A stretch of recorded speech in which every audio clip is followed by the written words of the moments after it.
অত্যন্ত দুরন্ত অথচ অত্যন্ত ঘরোয়া যে কাহিনীটি আজ আমি বলতে এসেছি, সেটা লোকে যে বিশ্বাস করবে তা যেমন আমি আশা করি না, তেমনি কাউকে তা বিশ্বাস করতে বলবও না।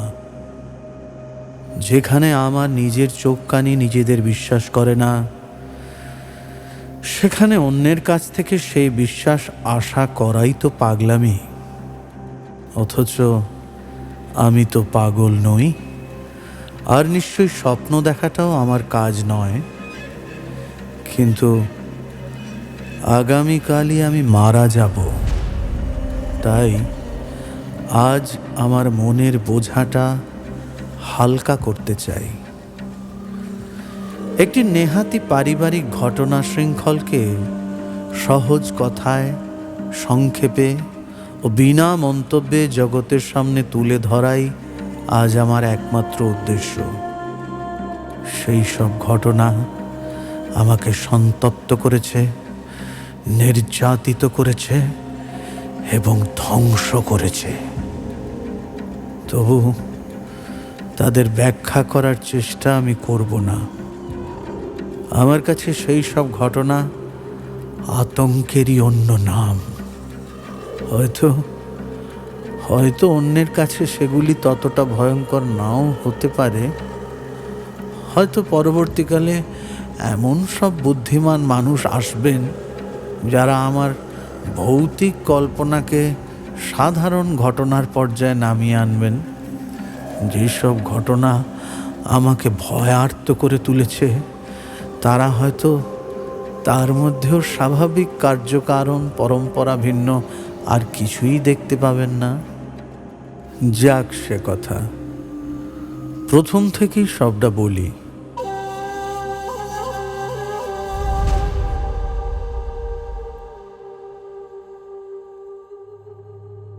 আমাদের আসরে আজকে আপনাদের জন্য একটি অদ্ভুত গপ্প।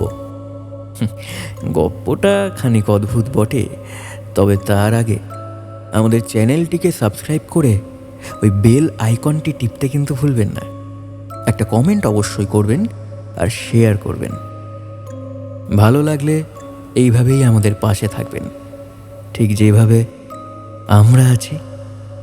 শুরু হচ্ছে আজকের গপ্প। এডগার অ্যালেন পো রচিত কালো বিড়াল।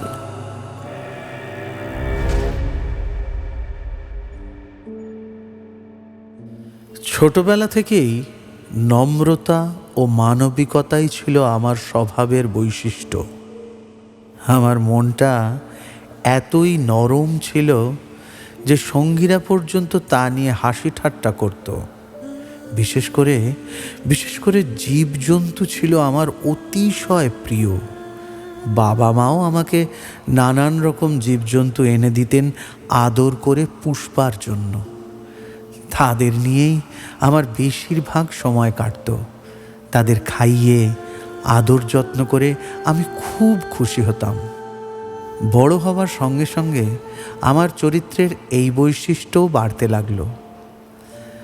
আমার বেশ অল্প বয়সেই বিয়ে হয়েছিল, আর আমার স্ত্রীর স্বভাবটিও আমার স্বভাবের অনুরূপ হওয়ায় আমি বেশ খুশি হলুম। পোষা জীবজন্তুর প্রতি আমার পক্ষপাতিত্ব লক্ষ্য করে সেও সুযোগ পেলেই নানান রকম জীবজন্তুর বাচ্চা এনে আমাকে দিত। এইভাবে আমাদের চিড়িয়াখানায় একে একে জমা হলো নানান রকম পাখি, সোনালি মাছ, একটা কুকুর, একটা খরগোশ, একটা ছোট বানর আর একটা বেড়াল। এই শেষোক্ত প্রাণীটি ছিল বেশ বড় সড়ো আর সুন্দর, কালো কুচকুচে আর অসাধারণ তীক্ষ্ণ তার বুদ্ধি। তার বুদ্ধির কথা উঠলেই আমার স্ত্রী প্রায়ই একটি প্রাচীন প্রবাদ বাক্যর উল্লেখ করে বলতো, সব কালো বিড়ালই নাকি ছদ্মবেশী ডাইনি। সে যে এই কথাটা খুব গুরুত্ব দিয়ে বলতো তা নয়, আর আমিও এখন কথাটা উল্লেখ করলাম, মানে হঠাৎই মনে পড়ে গেল বলেই। অন্য কোনো কারণে নয়। প্লুটো বিড়ালটার নাম ছিল। ও ছিল আমার খুবই প্রিয় এবং খেলার সাথী। একমাত্র আমিই তাকে খাওয়াতাম, আর সেও বাড়ির মধ্যে সব সময় আমার সঙ্গে সঙ্গে ঘুরত।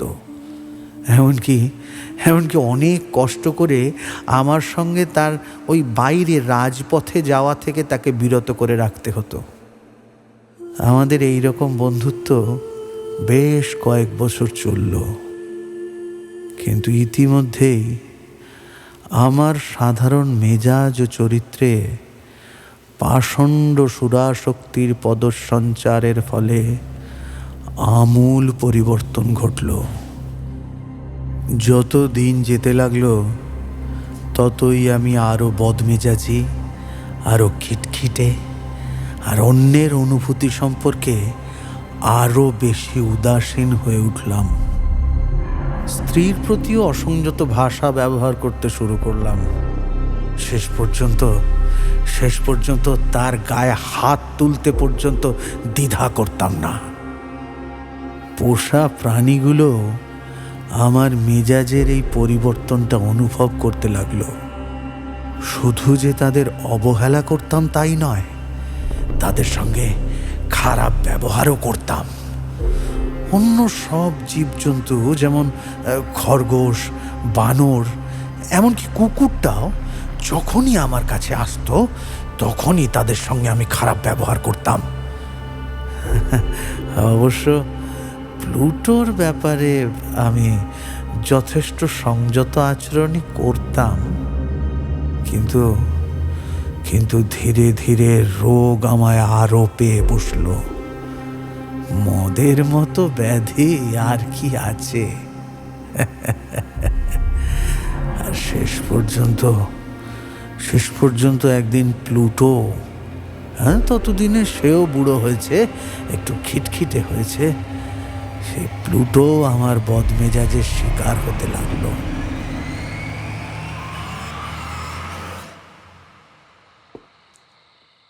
একদিন অনেক রাত্রে বেশ নেশা করে শহরের একটা আড্ডা থেকে আমি ফিরে এসে হঠাৎ মনে হলো,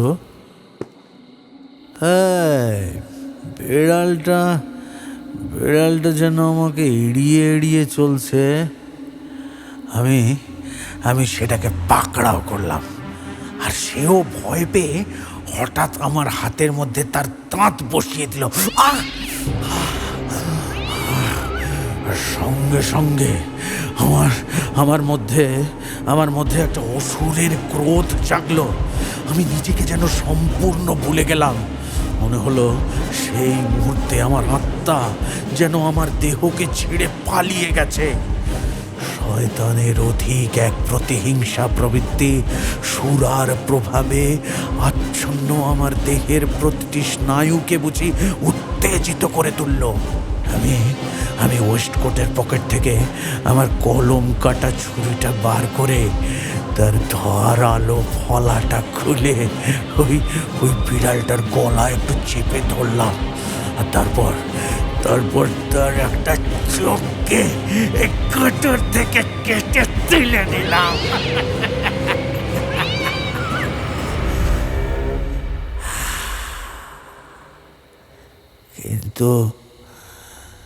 কিন্তু এখন সেই আসরিক নির্যাতনের কথা বলতে এসে লজ্জায় আমার মাথাটা নুয়ে পড়ছে। বুকের ভেতরটা যেন জ্বলছে, সারা শরীর আমার শিউরে উঠছে।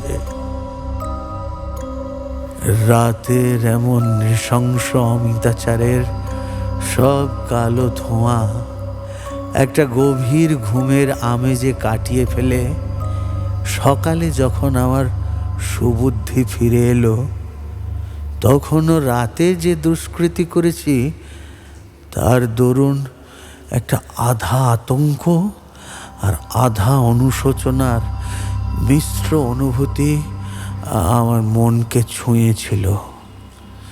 কিন্তু সে অনুভূতি ছিল বড়ই দুর্বল, অতএব অতএব আমার আত্মাকে তা স্পর্শ করতে পারেনি। পুনরায় আমি যথেচ্ছাচারে আর অমিতাচারে ডুবে গেলাম। অচিরেই সেই দুষ্কৃতির স্মৃতি মদের সাগরে ডুবে গেল। ইতিমধ্যে বিড়ালটা ধীরে ধীরে ভালো হয়ে উঠল। তার হারানো চোখের কুটুরটি হঠাৎ দেখলে ভয়াবহ মনে হলেও এখন আর তার চোখে কোনো যন্ত্রণা নেই, মানে সেই রকমই মনে হয় আর কি। হ্যাঁ, সে আগের মতোই বাড়িময় ঘুরে বেড়ায়, কিন্তু আমাকে দেখলেই তীব্র ভয়ে পালিয়ে যায়। তখনও বোধ হয় আমার আগেকার অন্তরটি আমি সম্পূর্ণ হারাইনি। তাই যে প্রাণীটি একদিন আমাকে এত ভালোবাসতো, আমার প্রতি তার এই বিতৃষ্ণা দেখে প্রথম দিকে আমার বেশ কষ্ট হতো। কিন্তু অচিরেই সেই কষ্টের বদলে মনের মধ্যে জন্ম নিল এক বিরক্তি। আর তারপরেই দেখা দিল, বুঝিবা, আমার চরম ও অনিবার্য পতনকে ডেকে আনতেই দেখা দিল এক ধরনের মানসিক বিকৃতি। দর্শন শাস্ত্রে এই বিকৃতির কোনো উল্লেখ নেই, কিন্তু এর চরম স্বরূপ আমি দেখেছি, আমি জানি। একদিন এই নির্দোষ জন্তুটির যে ক্ষতি আমি করেছিলাম, এই বিকৃত মানসিকতার তাড়নাতেই এবার আমি সেই ক্ষতির একটা পূর্ণতা সাধন করলাম। একদিন সকালে ঠান্ডা মাথায় এই বিড়ালটির গলায় একটা দড়ির ফাঁস পরিয়ে তাকে একটা গাছের ডাল থেকে ঝুলিয়ে দিলাম। না, সে কাজ করতে আমার চোখে অশ্রুর ধারা বয়ে গেল। তিক্ততম অনুশোচনায় কেঁদে উঠল আমার অন্তর। আমি তাকে ফাঁসিতে ঝোলালাম, কারণ আমি জানতাম যে সে একদিন আমায় ভালোবাসতো। আরও বুঝতাম যে সে আমার প্রতি কোনো অন্যায় করেনি, কিন্তু তবু তাকে ঝুলিয়ে দিলাম, কারণ আমি জানতাম এই কাজটা করে আমি পাপ করছি, যে পাপ এতই মারাত্মক যে তার ফলে আমার অমর আত্মা এত দূর বিপন্ন হয়ে পড়বে যে যদি তার কোনো সম্ভাবনা থাকে পরম দয়ালু ও চরম ভয়ঙ্কর ঈশ্বরের অপার করুণা লাভ করার, তার কাছেও সে কোনো দিন পৌঁছবে না। যেদিন এই নিষ্ঠুর ঘটনাটি ঘটেছিল, সেই রাতেই আর একটা ঘটনা ঘটল। রাত্রিবেলা চারিদিক থেকে আগুন আগুন আগুন, এমন সব চিৎকার শুনে আমার ঘুম ভেঙে গেল। আগুন আগুন আগুন, তাই তো, আগুন লেগেছে, আগুন লেগেছে, আগুন, এই আগুন লেগেছে। আমি দেখলাম আমার বিছানার মশারিতে আগুন লেগেছে। তারপর আমার চোখের সামনে আমার সমস্ত বাড়িটাই পুড়ে গেল।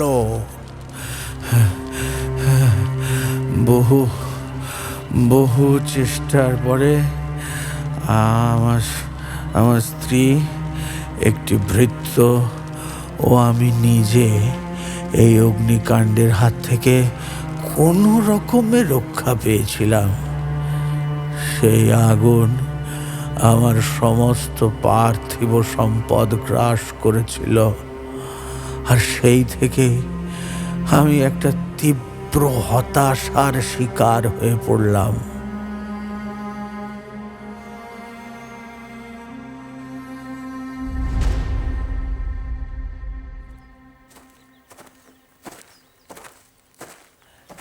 এই অগ্নিকাণ্ডের পরদিন সকালে আমি ধ্বংসস্তূপ দেখতে গেলাম।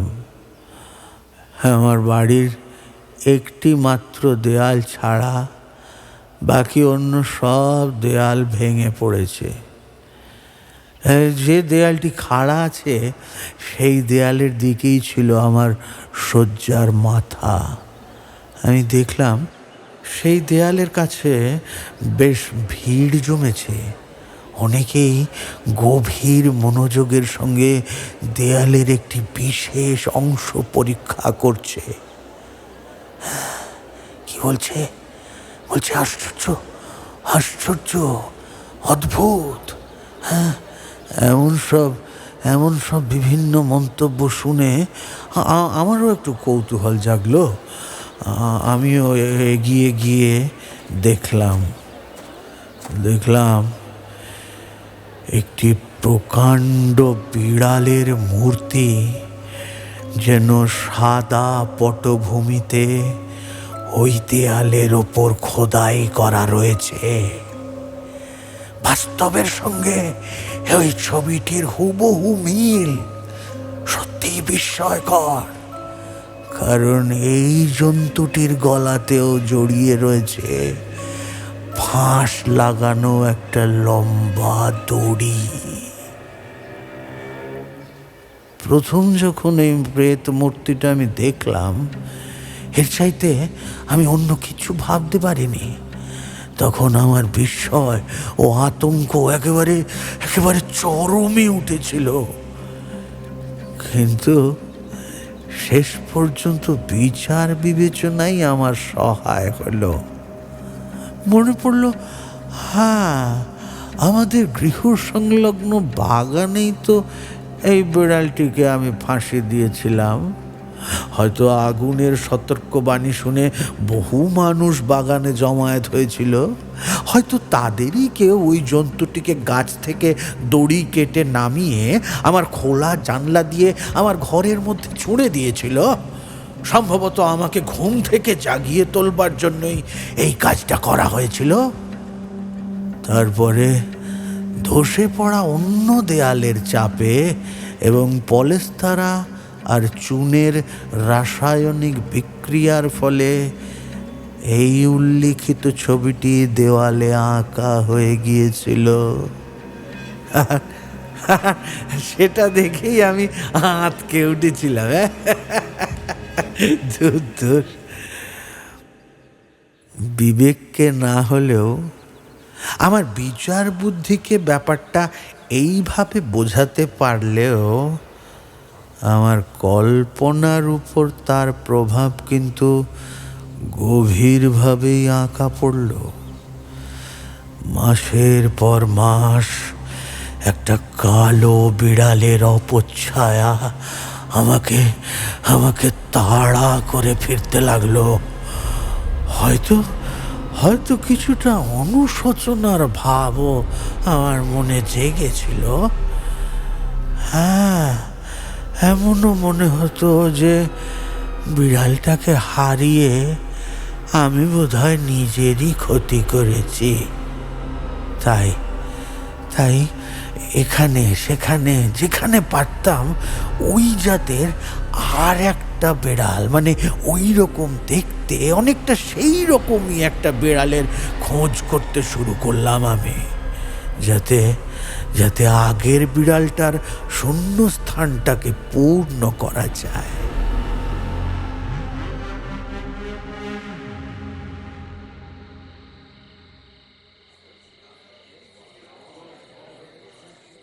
এর কিছুদিন পর একদিন রাত্রে প্রায় হতবুদ্ধি অবস্থায় আমাদের এলাকার একটা কুখ্যাত সরাইখানায় বসেছিলাম। হঠাৎ দূরে একটা কালো বস্তুর ওপর আমার নজর পড়ল। ওটা কি? ঘরের কোণে যেসব বড় বড় জিন আর রামের পিপে রাখা ছিল, তারই একটার মাথার ওপর তিনি আরাম করে শুয়েছিলেন। আমি একটু এগিয়ে গিয়ে সেই কালো বস্তুটার গায়ে হাত রাখলাম। একটা কালো বিড়াল, প্রকাণ্ড চেহারা, প্লুটোর মতোই। মাত্র একটি ছাড়া আর সব বিষয়ে প্লুটোর সঙ্গে বিড়ালটার মিলও ছিল যথেষ্ট। তা হলো, প্লুটোর দেহে কোথাও সাদা লোমের চিহ্ন মাত্র ছিল না, কিন্তু এই বিড়ালটার বুকের কাছে বেশ কিছুটা সাদা লোমে ঢাকা ছিল। আমি আস্তে করে হাত ছোঁয়াতেই বিড়ালটা উঠে বসলো। কেমন একটা আদুরে গলায় গর গর করে শব্দ করতে লাগলো। মনে হলো তার দিকে আমার নজর পড়ায় সে বেশ খুশি হয়েছে। তাহলে তো একেই আমি এতদিন খুঁজে বেরিয়েছি। তখনই আমি গেলাম এই সরাইখানার মালিকের কাছে এই বিড়ালটিকে কিনে নেওয়ার প্রস্তাব জানাবার জন্য। কিন্তু আশ্চর্য, মালিক বিড়ালটাকে তার সম্পত্তি বলে দাবি করল না। সে বলে সে নাকি ওটাকে চেনেই না, আগে কখনো চোখেই দেখেনি। আরও কিছুক্ষণ বিড়ালটাকে আদর করে যখন বাড়ি ফেরার জন্য পা বাড়ালাম, তখন মনে হলো বিড়ালটাও আমার সঙ্গী হতে ইচ্ছুক। সঙ্গে নিলাম। পথে যেতে যেতে মাঝে মাঝে নিচু হয়ে তাকে বেশ খানিকটা আদরও করলাম। বাড়িতে পৌঁছেই বিড়ালটা যেন আমাদের অনেক দিনের পোষা হয়ে গেল, আর সঙ্গে সঙ্গে সে আমার স্ত্রীরও খুব প্রিয় হয়ে উঠল। আমার মনে কিন্তু ধীরে ধীরে ওই বিড়ালটার প্রতি একটা বিরূপ ভাবই দেখা দিতে লাগলো। যা ভেবেছিলাম বাস্তবে ঘটল তার ঠিক উল্টো। কিন্তু কেমন করে বা কেন যে এটা ঘটল তা আমি জানি না। বিড়ালটা যে আমার ন্যাওটা হয়ে পড়েছে, তাতে আমি বিরক্ত এবং উত্ত্যক্তই হলাম বেশি। আমার এই বিরূপ মনোভাব ধীরে ধীরে বাড়তে বাড়তে তীব্র একটা ঘৃণায় পৌঁছে গেল। বিড়ালটাকে আমি এখন এড়িয়ে চলি। একটা লজ্জাবোধের ফলে এবং একতা যে নিষ্ঠুর কাজটি করেছি সেই কথা মনে করে আমি তার গায়েও আর হাতটা তুলতে পারি না। কয়েক সপ্তাহ প্রথম দিকে তাকে আমি মারধর কিছুই করিনি, কিন্তু আস্তে আস্তে, খুবই আস্তে, আমার মনে তার প্রতি একটা অকথ্য ঘৃণা দেখা দিল। মহামারীর নিঃশ্বাস থেকে মানুষ যেভাবে পালায়, আমিও তার ওই ন্যাক্কারজনক সান্নিধ্য থেকে নিঃশব্দে পালিয়ে যেতে লাগলাম।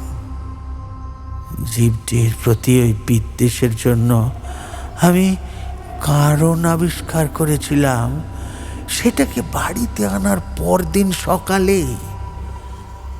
সেটা হচ্ছে প্লুটোর মতোই এই বিড়ালটারও একটা চোখ ছিল না।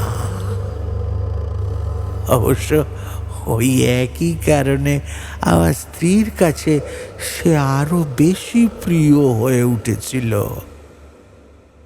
বিড়ালটি যত বেশি করে আমার দিকে ঘেঁষে আসে, ততই যেন তার প্রতি আমার বিদ্বেষ বেড়েই চলে। এমন একগুঁয়ে ভাবে সে আমার পিছন পিছন হাঁটে যে তা আমি কাউকে বোঝাতে পারবো না।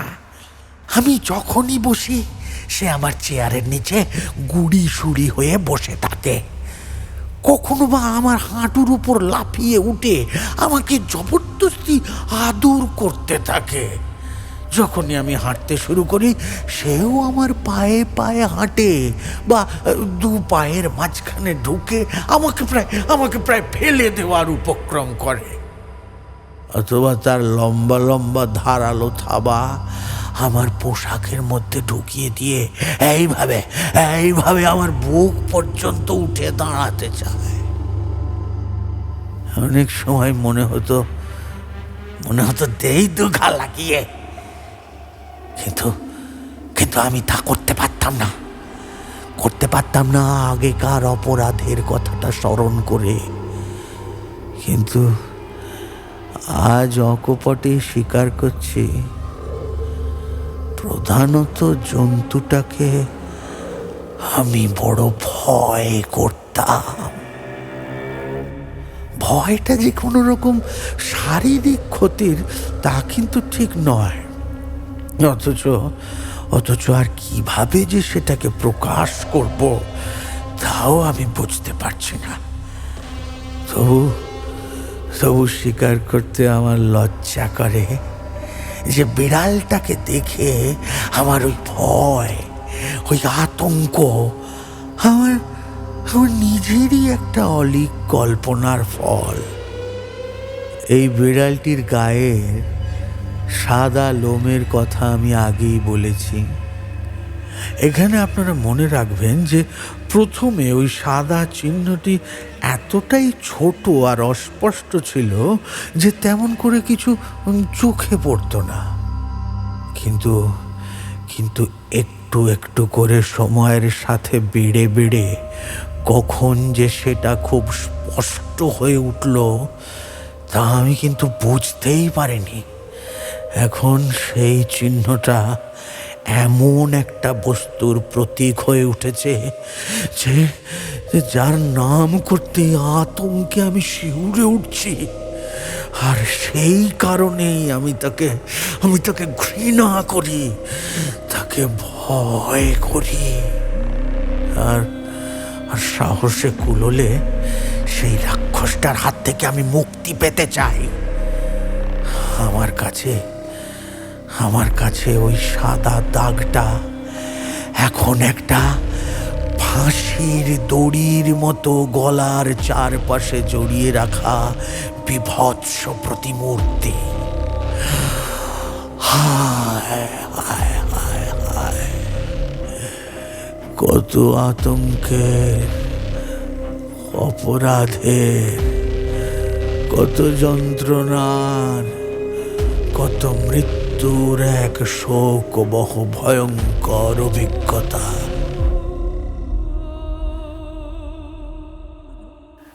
আজ আর আমার মতো হতভাগ্য মানুষ কে আছে?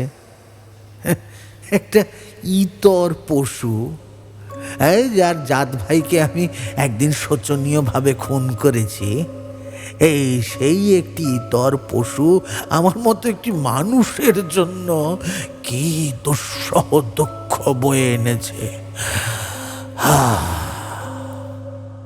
কি দিনে কি রাত্রে শান্তির ছোঁয়া আমার কপালকে একটুও স্পর্শ করে না। দিনের বেলা সেই জীবটি মুহূর্তের জন্য আমাকে একলা থাকতে দেয় না, আর রাত হলে আমি অকথ্য ভয়ের সব স্বপ্ন দেখি ঘুমের মধ্যে। সেই স্বপ্ন দেখে যখন আমার ঘুম ভেঙে যায় তখনই আমার মুখের ওপর এসে পড়ে এই ভয়ঙ্কর জীবটির উষ্ণ নিঃশ্বাস। একটা মূর্তিমান দুঃস্বপ্নের বিরাট বোঝা আমার বুকের ওপর যেন চিরকালের মতো চেপে বসে আছে। তাকে একটুও সরিয়ে দেওয়ার ক্ষমতা আমার আমার নেই। এইসব যন্ত্রণার চাপে তখনও পর্যন্ত যেটুকু ভালোত্ব আমার মধ্যে অবশিষ্ট ছিল তাও শেষ হয়ে গেল। অন্যায় চিন্তা, নিকৃষ্টতম পাপ চিন্তা আমার নিত্য সঙ্গী হয়ে উঠল। এমনকি আমার যে সরলা স্ত্রী যে মুখ বুঝে আমার সব কিছু সহ্য করেছে, সেও হয়ে উঠল আমার অত্যাচারের নীরব শিকার।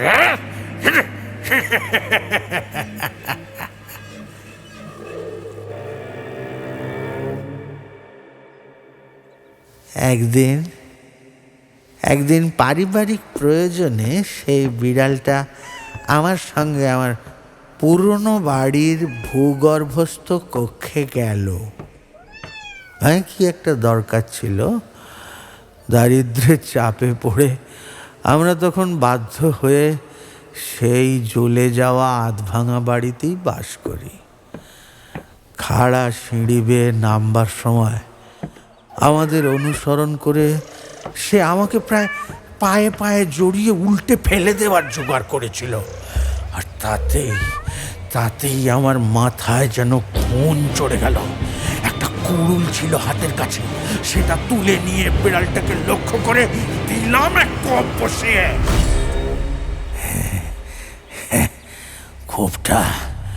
কোপটা সঠিক জায়গা মতো পড়লে সঙ্গে সঙ্গে বাছাদনের ভবলীলা সাঙ্গ হয়ে যেত। কিন্তু কোপটা আটকে গেল আমার স্ত্রীর একটা বাড়িয়ে দেওয়া হাতে বাধা পেয়ে। আর সেই বাধা পেয়ে আমার রাগ যেন আরো আসুরিক মূর্তি ধারণ করলো। নিজের হাতটা তার হাত থেকে ছাড়িয়ে নিয়ে সজোরে আমি কুড়ুলের কোপ বসিয়ে দিলাম আমার স্ত্রীর মাথায়। সেখানেই সে মৃত্যুর কোলে ঢলে পড়ল। না, একটা আর্তনাদও বেরোলো না তার মুখ থেকে। এই বিভৎস হত্যাকাণ্ডটি করে মৃতদেহটাকে আমি লুকিয়ে ফেলতে ব্যস্ত হয়ে পড়লাম। কারণ আমি জানতাম দিনে হোক বা রাতে হোক মৃতদেহটাকে বাড়ি থেকে সরাতে গেলেই কেউ না কেউ আমাকে ঠিক দেখে ফেলবে। অনেক রকম ফন্দি আমার মাথায় এলো। একবার ভাবলাম মৃতদেহটাকে টুকরো টুকরো করে কেটে আগুনে পুড়িয়ে ফেলবো। আবার ভাবলাম এই ভূগর্ভ কক্ষের মেঝেতেই ওটাকে কবর দেব। আবার একবার ভাবলাম উঠোনের কুয়োর মধ্যে ফেলে দেবো, মালপত্রের মতো একটা বাক্সের মধ্যে প্যাক করে, বা বাক্সে প্যাক করে কুলিকে ডেকে বাড়ির বাইরে নিয়ে গেলেও হয়। কিন্তু শেষ পর্যন্ত ঠিক করলাম এই ভূগর্ভের কক্ষে সেটাকে একটা পাঁচিল তুলে আটকে দেবো দেয়ালে। ওই মধ্যযুগে সন্ন্যাসীরা যেভাবে তাদের শত্রুদের শাস্তি দিতেন ঠিক সেইভাবে। বাড়ির ভূগর্ভ কক্ষটাকে সহজেই এই কাজে ব্যবহার করা গেল। একটা শাবল দিয়ে লোহার ইঁটগুলোকে প্রথমে খুললাম।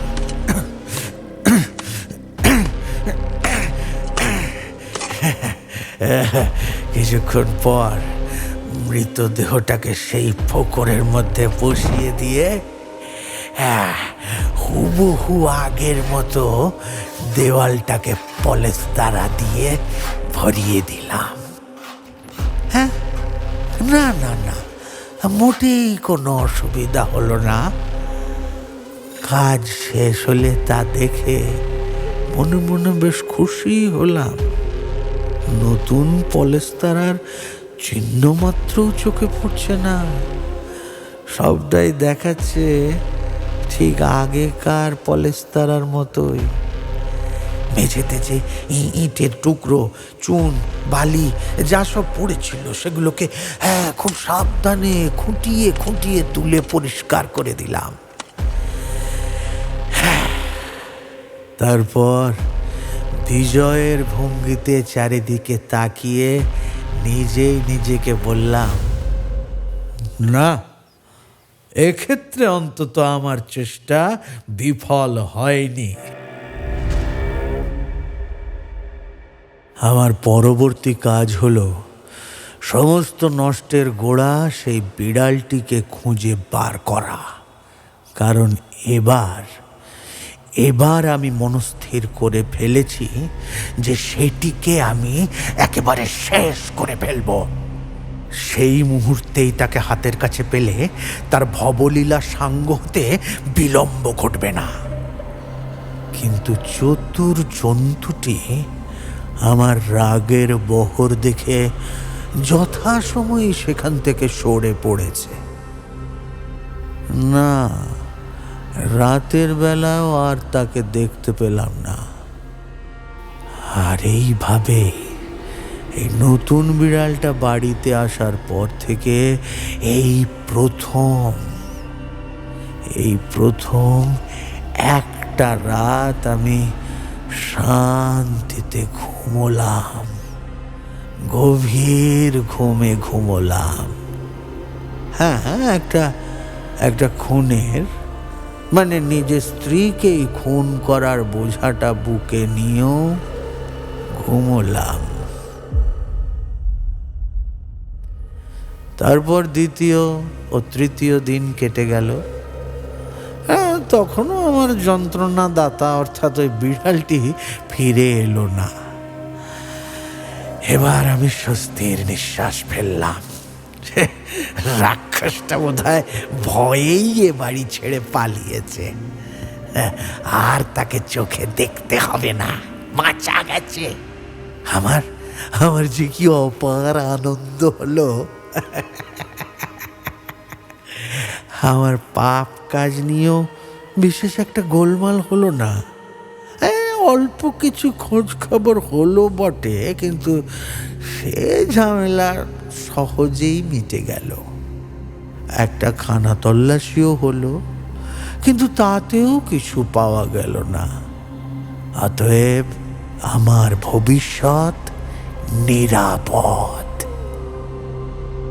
খুনের ঠিক চতুর্থ দিনে খুবই অপ্রত্যাশিতভাবে একদল পুলিশ আমার বাড়িতে এলো। সারা বাড়ি তারা তন্ন তন্ন করে খুঁজলো। কিন্তু আমি তো জানতাম শত চেষ্টাতেও পুলিশ কিছুই খুঁজে পাবে না। কাজেই আমি মোটেই বিব্রত হলাম না। পুলিশ অফিসারদের নির্দেশে তল্লাশির সময় আমিও তাদের সঙ্গে সঙ্গেই গেলাম। বাড়ির এ কোণ সে কোণ ও কোণ, কোনো জায়গায় তারা বাকি রাখলো না। শেষ পর্যন্ত তৃতীয় বা চতুর্থ বারে তারা ভূগর্ভ কক্ষে নামলো। না, তাতেও আমার মাংসপেশি একটাও কাঁপল না। ঘরের এদিক থেকে ওদিক পর্যন্ত আমি খুব সহজভাবে হাঁটতে লাগলাম। 2 হাত বুকের ওপর ভাঁজ করে রেখে খুব সরলভাবে ঘোরাফেরা করতে লাগলাম ঘরের মধ্যে। পুলিশরা কোনো কিছু না পেয়ে যখন ফিরে যেতে উদ্যোগী হলো, মহা আনন্দে আমি আর নিজেকে সংযত রাখতে পারলাম না। জয়ের আনন্দ প্রকাশ করতে অন্তত একটা কথাও বলার জন্য আমার মনটা কেমন হুসখুস করতে লাগলো। ভাবলাম, তাহলেই আমি যে সম্পূর্ণ নির্দোষ সে সম্পর্কে তারা দ্বিগুণভাবে নিশ্চিত হবে। তাই পুলিশের দলটি যখন সিঁড়িতে পা দিয়েছে, ঠিক তখনই আমি বলে উঠলাম, এই যে মহাশয়রা, হ্যাঁ হ্যাঁ হ্যাঁ, আপনাদের কি বলছি, দেখুন আপনাদের সব সন্দেহ দূর করতে পারায় আমি আনন্দিত। আপনারা সুস্থ থাকুন এই কামনা করি। হ্যাঁ, ভালো কথা মহাশয়রা, এই যে এই বাড়িটি যে দেখছেন, এটি কিন্তু খুব ভালোভাবে নির্মিত, বরং বলতে পারি যে খুবই উৎকৃষ্ট এর নির্মাণ কার্য। এই দেখুন এই দেওয়ালগুলি, এই যে, আরে আপনারা কি চলে যাচ্ছেন নাকি? না না না, চলে যাবেন না, শুনুন শুনুন, একটিবার দেখে যান। হ্যাঁ, এই যে এই দেওয়ালগুলি খুব নিরেটভাবে গাঁথা, দেখুন দেখুন দেখুন। এই কথাগুলি বলার সময় সাহসিকতা প্রদর্শনের অতি উৎসাহে আমি আমার হাতের বেতের লাঠিটা দিয়ে দেয়ালের ঠিক সেই জায়গাটাতেই সজোরে আঘাত করলাম বার কয়েক, যার পেছনেই রাখা ছিল আমার প্রিয়তম পত্নীর মৃতদেহটি। কিন্তু সেই মহা শয়তানের থাবা থেকে ঈশ্বর আমাকে রক্ষা করুন। আমার বেতের লাঠির আঘাতের প্রতিধ্বনিটা মিলিয়ে যেতে না যেতেই ওই দেওয়ালের ভেতরের কবর থেকে কার যেন কণ্ঠস্বর আমার কথার উত্তর দিল। একটা কান্নার শব্দ, প্রথমে চাপা, ভাঙা ভাঙা, যেন একটা শিশুর ফুঁপিয়ে কান্নার মতো, কিন্তু তা ক্রমে অতি দ্রুত এবং অতি স্পষ্ট বা উদ্বেলিত হয়ে উঠল একটি দীর্ঘ, উচ্চ, অবিরাম আর্তনাদে, একান্ত, সামঞ্জস্যহীন এবং অমানবিক একটা ক্রুদ্ধ গর্জন, একটা করুণ আর্তনাদ, অর্ধেক ত্রাসের, অর্ধেক জয়ের। এমন এমন কণ্ঠস্বর আসতে পারে একমাত্র নরক থেকে। যারা নির্যাতিত হয়ে নরকের যন্ত্রণায় আর্তনাদ করছে, আর যে দানবেরা তাদের নির্যাতন করে উল্লাসে চিৎকার করছে, সেই দুইয়ের মিলিত কণ্ঠ থেকেই যেন এই আর্তনাদ উচ্চারিত হয়ে আসছে। আমার নিজের কথা তো বলাই বোকামি। আমি এরপর কেমন যেন টলতে মূর্ছিত হয়ে পড়ে গেলাম ওই বিপরীত দিকের দেওয়ালটার ওপর। মুহূর্তের জন্য তদন্তকারী দলটি আতঙ্কে ও ভয়ে সিঁড়ির উপর নিশ্চল হয়ে দাঁড়িয়ে রইল। আর পর মুহূর্তে একজন বলিষ্ঠ দেহী পুলিশ তার বলিষ্ঠ হাত এসে ফেলল ওই দেওয়ালটার গায়ে। সজোরে একটা ধাক্কার ফলে দেওয়ালটা হুড়মুড় করে ভেঙে পড়ল, আর ভেতরে দেখা গেল জমাট রক্তমাখা গলিত একটা মৃতদেহ, যেন দর্শক বৃন্দের চোখের সামনে খাড়া হয়ে দাঁড়িয়ে আছে। আর তার মাথার উপর বিস্ফারিত লাল মুখ ও একটি মাত্র অগ্নিময় লাল চোখ নিয়ে বসে আছে সেই বিভৎস প্রাণীটি, যার চাতুরি আমাকে খুনের পথে ভুলিয়ে এনেছিল, আর যার কণ্ঠস্বর আমাকে তুলে দিয়েছে এই ফাঁসির জল্লাদদের হাতে। এই দেওয়াল তুলেও যে রাক্ষসীটাকে আমি কবরের মধ্যে আটকে রাখতে পারিনি।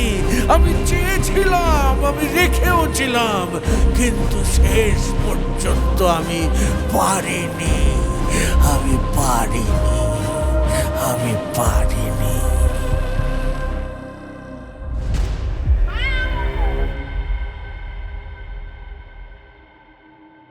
শুনলেন আজকের গল্প কালো বেড়াল।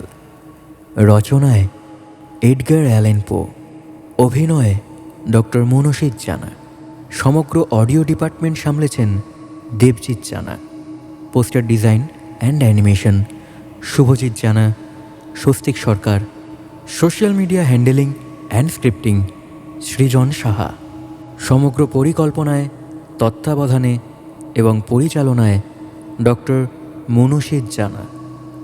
আমাদের আসর আবার বসবে ঠিক আগামী শুক্রবার রাত 9:30। শুনতে ভুলবেন না কিন্তু।